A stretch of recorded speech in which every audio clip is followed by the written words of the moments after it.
Awesome. Here, I'm gonna help mute all of you. Welcome to the Church of Infinite Spirit. It is a little unusual for us to be on Zoom, but I'm having a good giant giggle about it because there was this show on television when I was a little kid. It was called Romper Room. I don't know if it was just an East Coast thing, but this woman used to get on with her fake magnifying glass and she'd say, "I see Susie and Sally and Frank and Joe. And here technology lets me see all of your wonderful faces. I don't even have to have my pretend magnifying glass." It's kind of amazing what has happened in the meantime. I don't know if I said it. I am Reverend Allie Sweeney, and I'm going to lead us through our service today. Typically, we do meet in person on the first Sunday of every month, but we are super grateful that something like Zoom exists so that we can still do this together, even if we can't be all the way together. If Zoom is new to you, you might want to play around. There's a speaker view or a gallery view in the corner.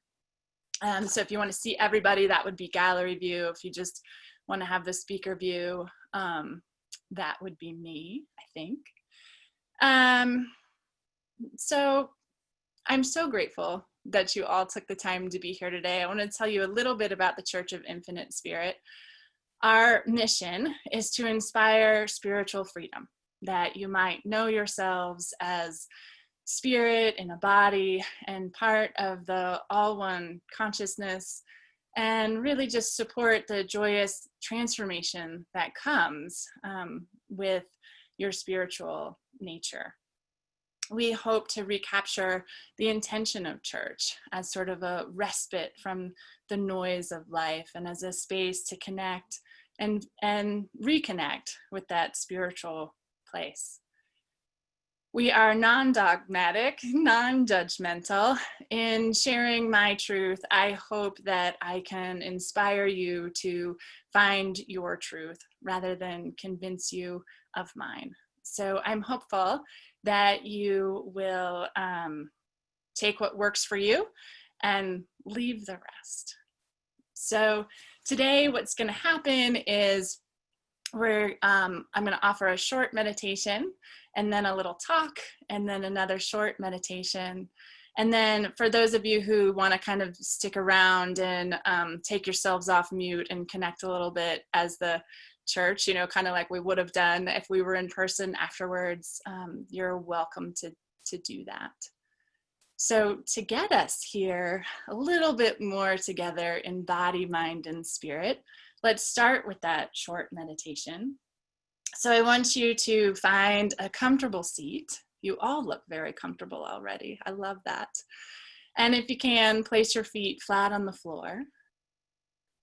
And I invite you to close your eyes. And take a deep breath. Just maybe saying hello to that body, that amazing vehicle carrying us through this life.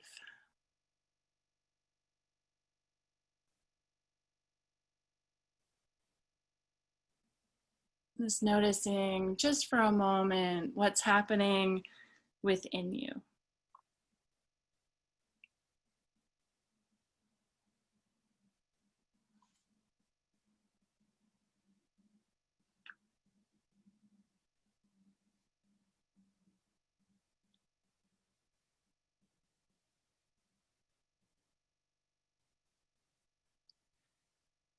And I want you to become aware of your spine and all the vertebrae in your spine, maybe in your upper neck and your upper back and your middle back, your lower back, all the way to the very base of your spine. Right at your tailbone, I want you to see if you can imagine that there's a colored beam of light coming from your tailbone. If you had a tail, right where a tail would be. And let that colored beam of light grow and extend through your chair, through the floor or the earth, whatever's underneath what you're seated on, through the layers of the earth, the bedrock of the earth. And notice how easily, just with your imagination, you can let it grow and extend all the way to the very center of the earth. So you have this connection from the base of your spine to the center of the earth. We call it a grounding cord. And its purpose is a giant trash chute for any energy you don't need to be carrying. Stress, worry, fear, frustration, whatever might be recirculating in that system of yours. Feel the invitation to let go. You might even watch it travel all the way to the center of the earth. You don't have to know what's leaving. You can just intend that whatever isn't serving you in this moment is headed on out.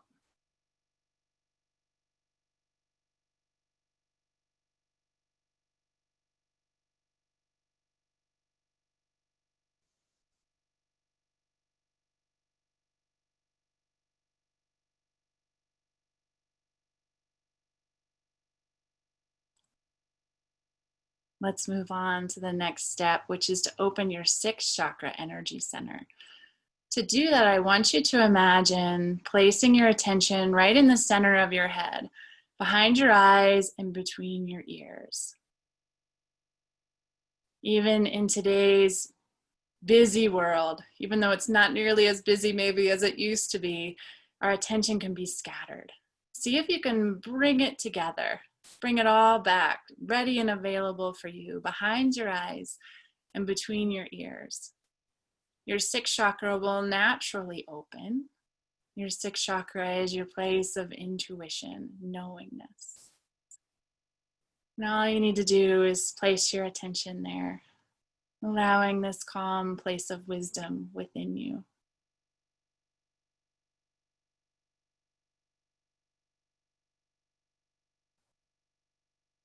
Let's move on to the next step, managing the energy field around us called an aura. To do that, imagine yourself inside a large soap bubble, about an arm's distance in every direction, and give it a color. Let it be a boundary, an energetic boundary. It's easy to pick up energy from all the different people and places and things in our lives. And sometimes it's really nice to take a break from all that other energy. Let everything inside this bubble belong to you. And everything outside this bubble to something else.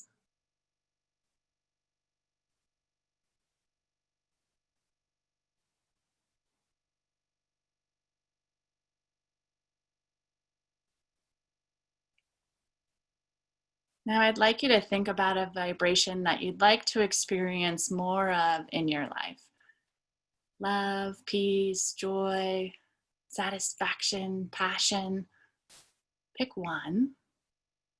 I know it's hard. And then imagine that there's a big golden sun above your head. It's inside and outside of that aura bubble, and it's filled with your light, your energy. I want you to write the word for that vibration that you'd like to experience more of on the outside of that golden sun. So if you picked love, you'd write Love. And let that light absorb and become that vibration. Now imagine letting it fill you. Form a hole in the bottom of that golden sun and let your light flow into the top of your head. Notice what it feels like as it fills the tips of your ears and flows down your throat, slipping into your shoulders, to your arms,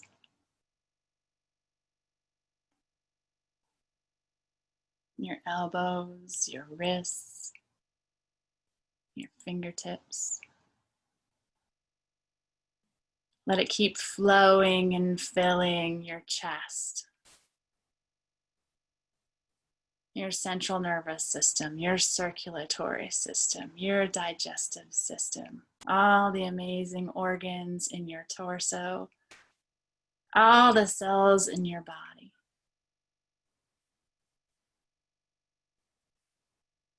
Stick with it as it flows through your hips,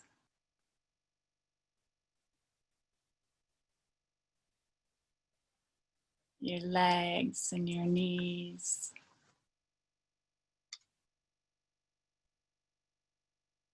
to your ankles and your toes.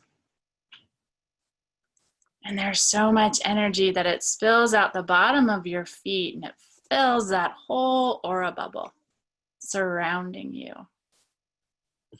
with your light, your vibration.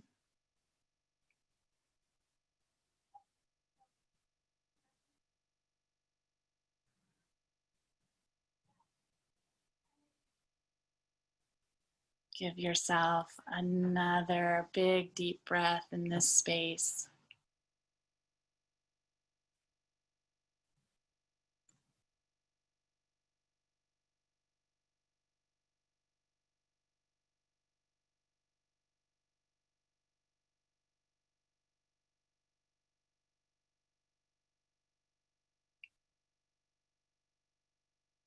And when you're ready, open your eyes, stretch your body.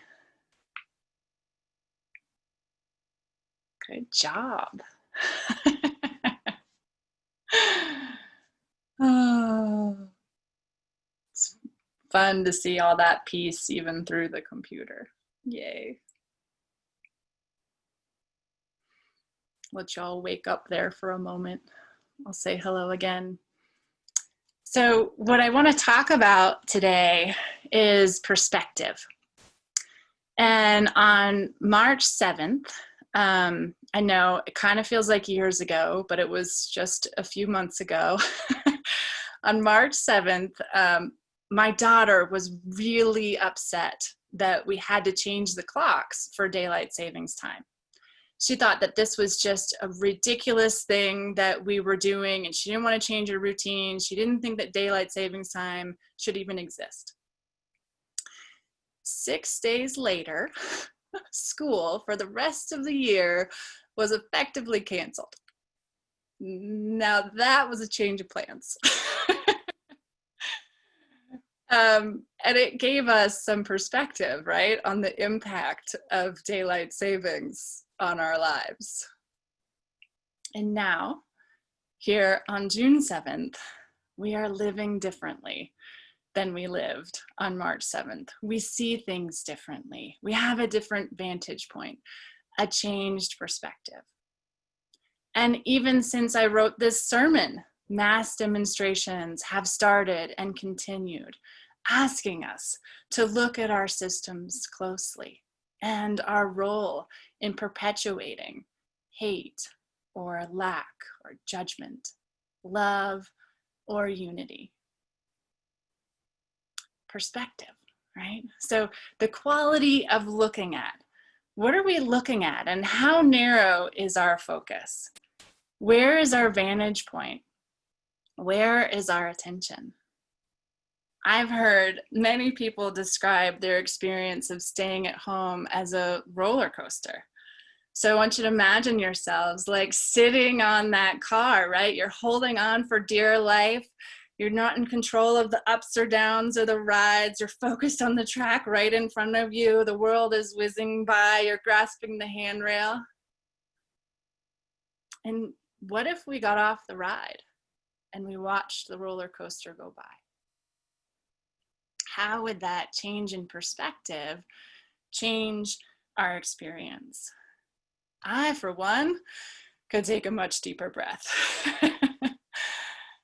And in some ways, the stay-at-home orders were an invitation to slow down, an invitation to get off the ride, to raise our gaze, to look around, and to take a big, deep breath.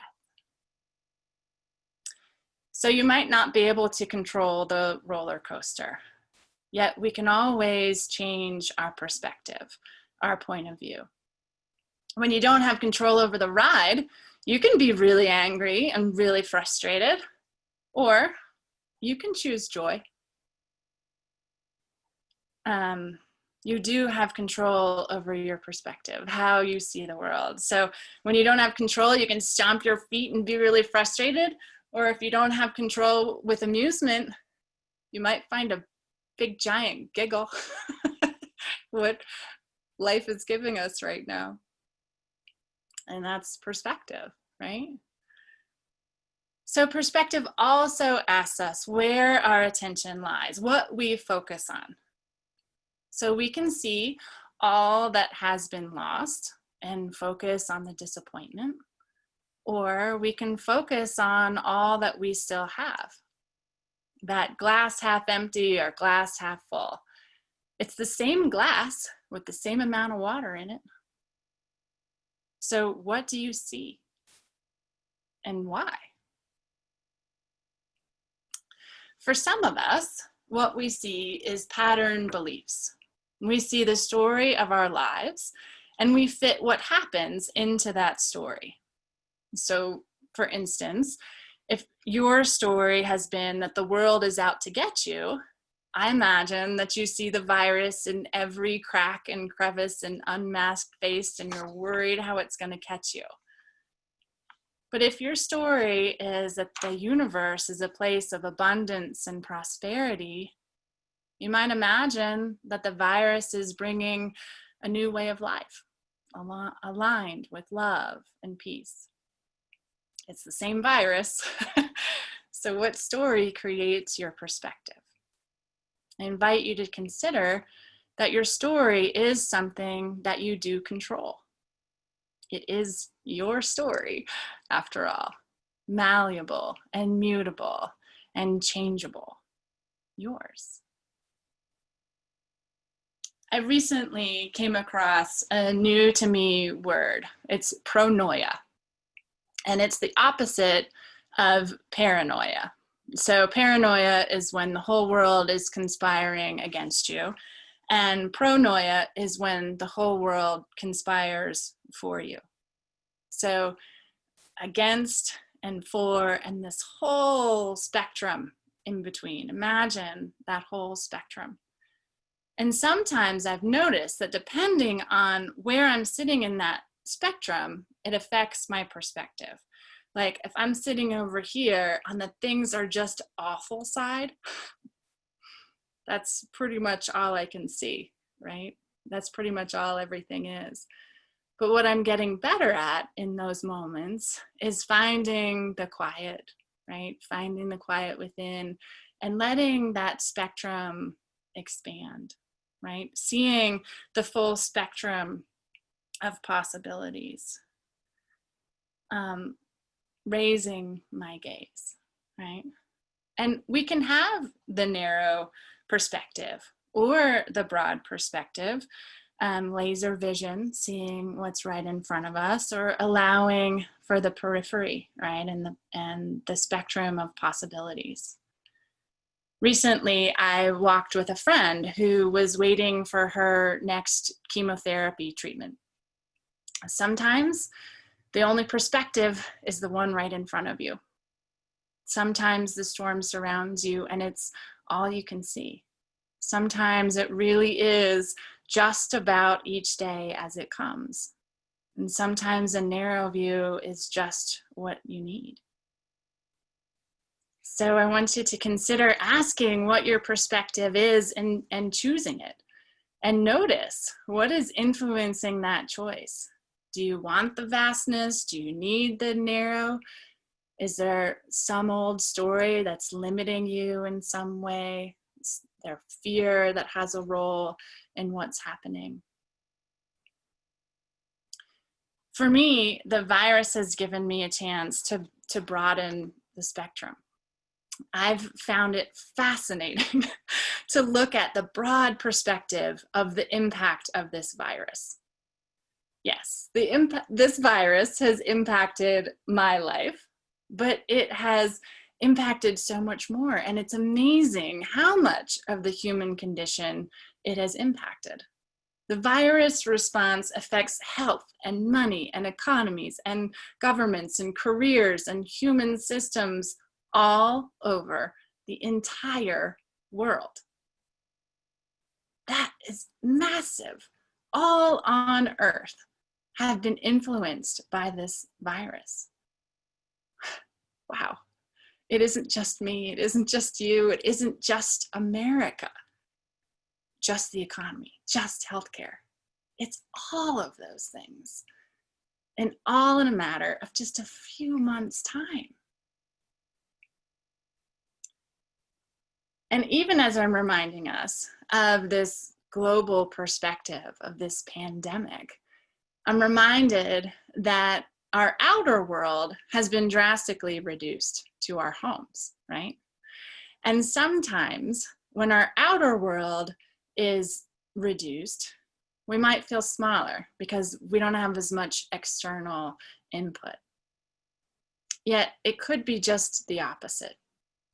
Our outer world being smaller allows us to focus on our inner world. Bring that perspective inside.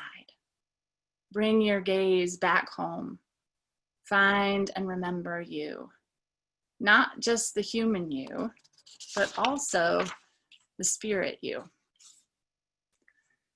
There's so much focus right now on the human condition, what isolation does, what the virus does to the body, how the human systems are managing all of that, questioning how some of these systems, whether it's worth keeping them or whether their time has passed.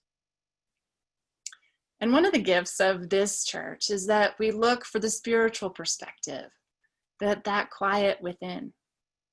The virus doesn't have to affect the quiet within.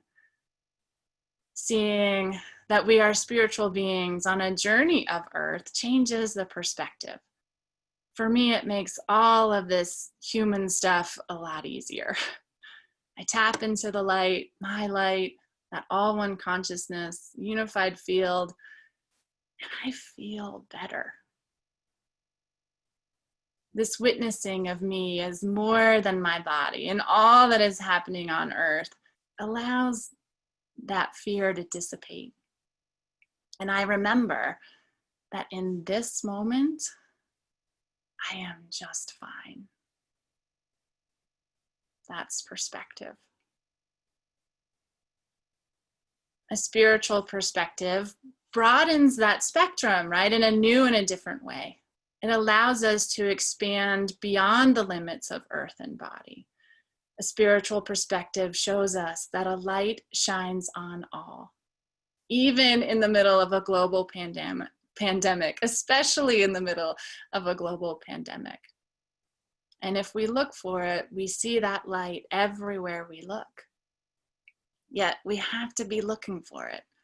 If we're stuck in the narrow end of that this side sucks spectrum, that's probably all we're going to see. So what are you looking for?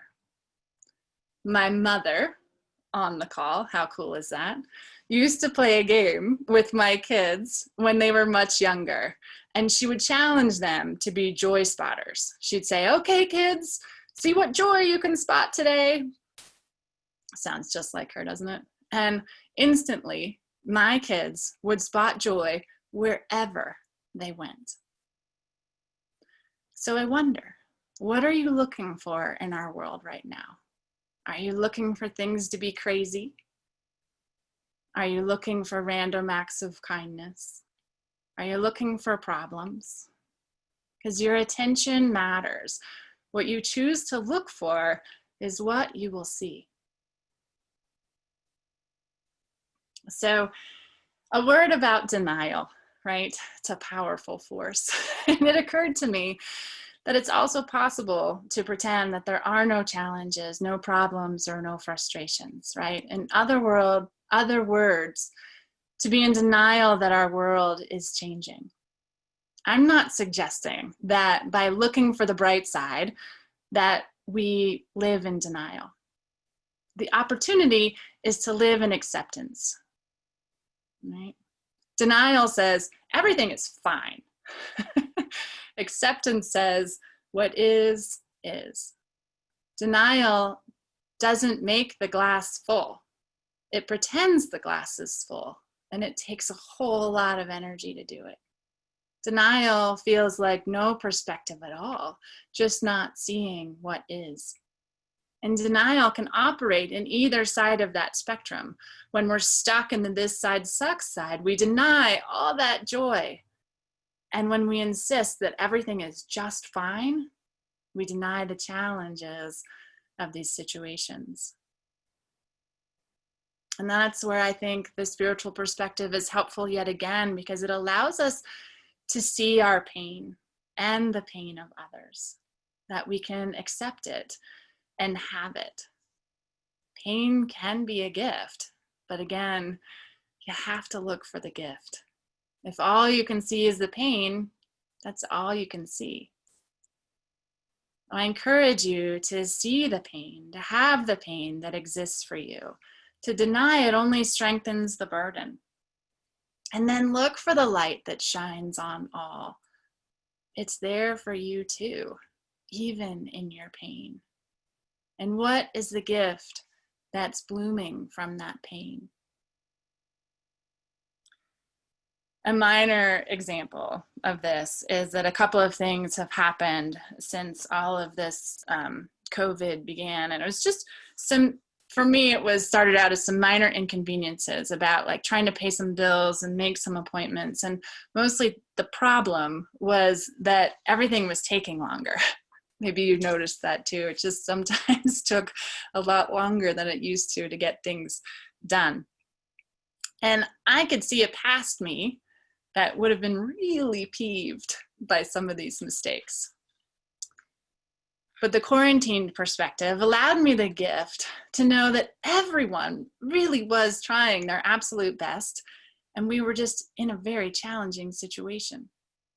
And as they apologized, I found myself honestly saying, "Oh my gosh, it's okay. I can see you're doing your best."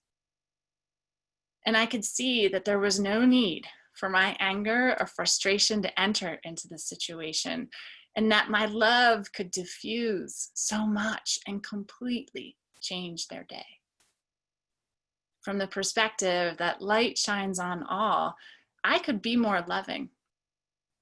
And as I've found this grace for others, I also found it for myself. Another gift of this virus has been that there's something about this experience with this virus that has caused patterns and beliefs that I thought were old, or I thought I was done with, or just thought I knew all about, to resurface, to come back for a visit. And I've also noticed that I have perspective now of these patterns. And when one of them pops back up into my life, I almost see it coming, and I say, "Oh, hello, competition. I see you." Because now I have the perspective of experience. "Oh, hello, fear. You again. I see you. And you know what? I don't choose you this time. This time, I choose joy." And in this way, I feel like I'm in these patterns, but not of these patterns. It's like I'm watching them go by on the ride. I'm in it, but not of it. And that is a gift. Often in the psychic readings that I give, I find myself saying something along the lines of, "You are a glorious being of God," or "You are such a bright light. You're amazing and kind and beautiful." And I'm surprised by the number of clients who do not have this perspective of themselves. Some have outright shuddered at the words. Matt Kahn is this spiritual teacher I like right now, and he said something recently like, "Go ahead and just sit there thinking you're amazing, because no one knows what's going on inside your head, so why not just go ahead and sit there thinking how fabulous you are." So expand the spectrum of your fabulousness. see and know how amazing you are and how amazing this world is. There's one more aspect of perspective that I want to touch on today. And when we're asked to stay home and separate ourselves, it can feel like we're truly separate. Yet the spiritual perspective knows we are all one. And the virus shows us this in a unique way. The virus is not picky. It grabs the old, it grabs the new, the healthy, the infirm. We are not different at the molecular level that the virus operates on, despite our customs, our values, our clothes, our styles. At the molecular level, we are all one.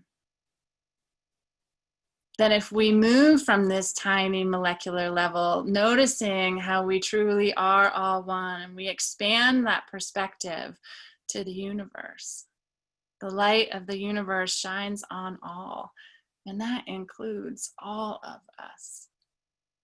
You are part of that all, something way bigger. You are part of this universe. You are needed and unique. Even in quarantine, you belong. And we can change our perspective from disconnected to connected anytime we choose. So let's connect with our spiritual selves, with each other, with all there is. Let's go within, taking a break from the ride to breathe and to look around. Let's do it with one more short meditation. You can leave your video on or turn it off, whatever you're most comfortable with. And when you're ready, if you're comfortable, close your eyes. Settle in and take a big, deep breath.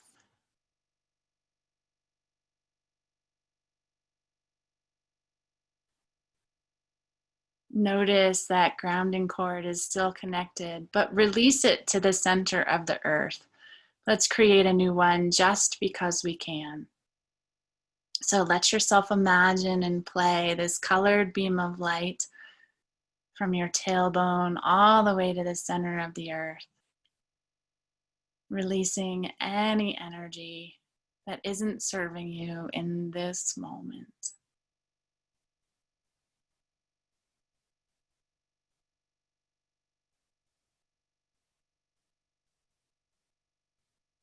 Touch in on that center of headspace. Bring your attention behind your eyes, between your ears. Just notice that bubble all around you.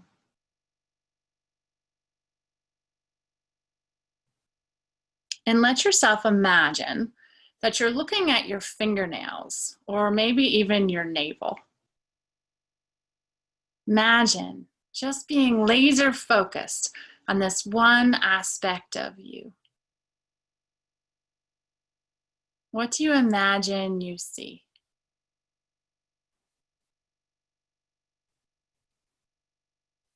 10 fingers, an innie, an outie.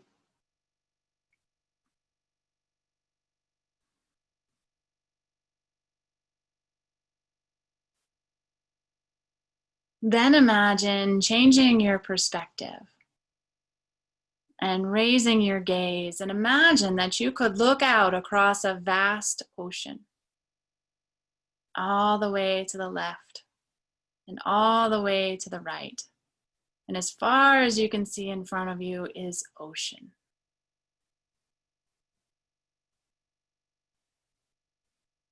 Breathe into this space.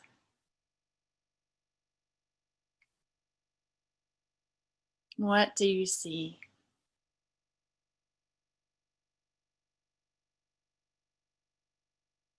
What do you feel?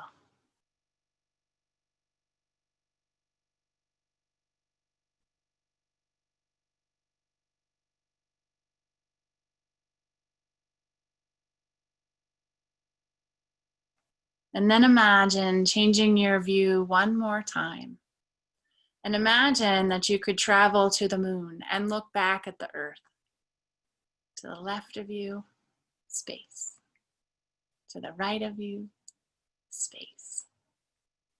And in front of you, the whole earth.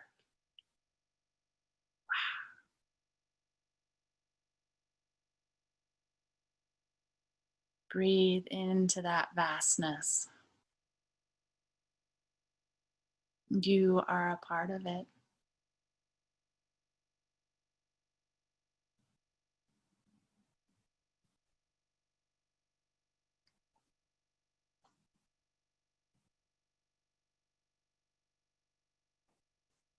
Now imagine letting those images float away, but keep the feeling.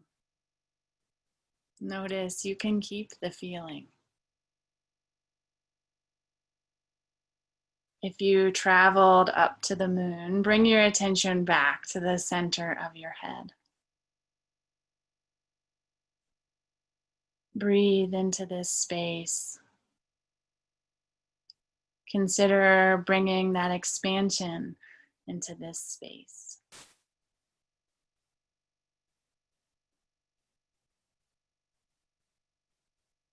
You are a spirit in a body.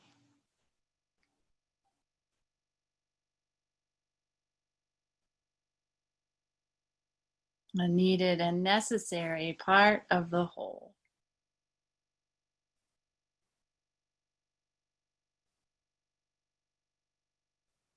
Keep breathing, noticing the expansion and release of your chest.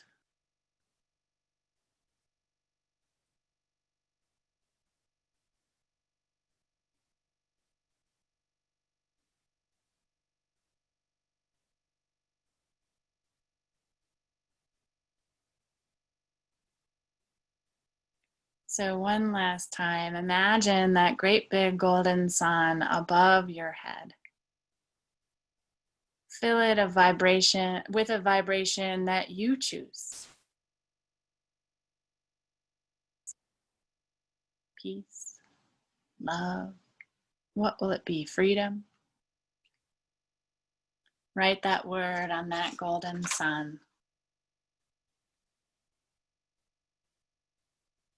Form a hole in the bottom and let that light flow into the top of your head, filling all the cells in your body.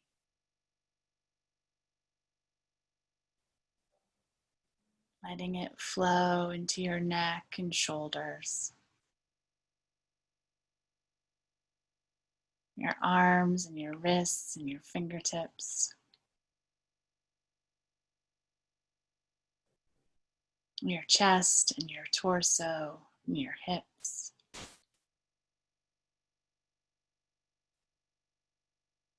Your thighs, knees, your ankles, your toes.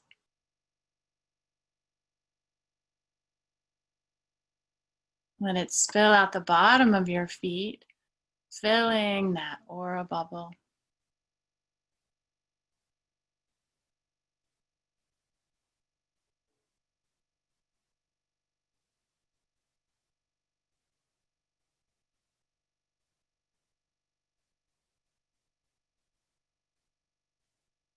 This is you, all of you.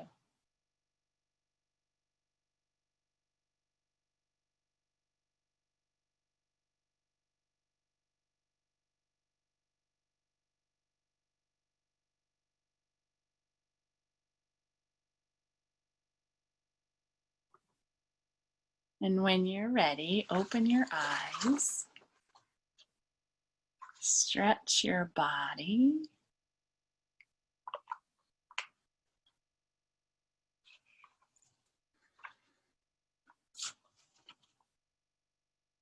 Yay!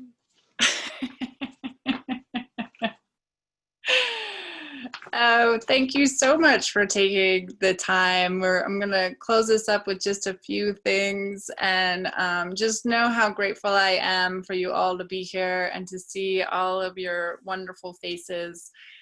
The Church of Infinite Spirit has an education arm. It's called the Interconnection Institute.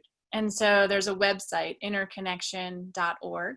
And there's a classes tab where you can find the Meditation for Living courses that are free and some other information about meditation and energy. And on interconnection.org, there's also a sanctuary page, which represents this church. And on that page, we welcome your donations to the church. We are a nonprofit, and so your donations are tax deductible. And if it feels right in your heart to do so, know that we gratefully appreciate your support and our mission of spiritual freedom. So just to close this out, I hope you will consider your vantage point, your perspective, and the spectrum of possibilities. And in times of uncertainty, I invite you to focus in and find you, because you are amazing. And focus on that light within you and allowing that light that shines on all. And just know that I am so grateful to have shared this with you today, and so grateful for your time and attention.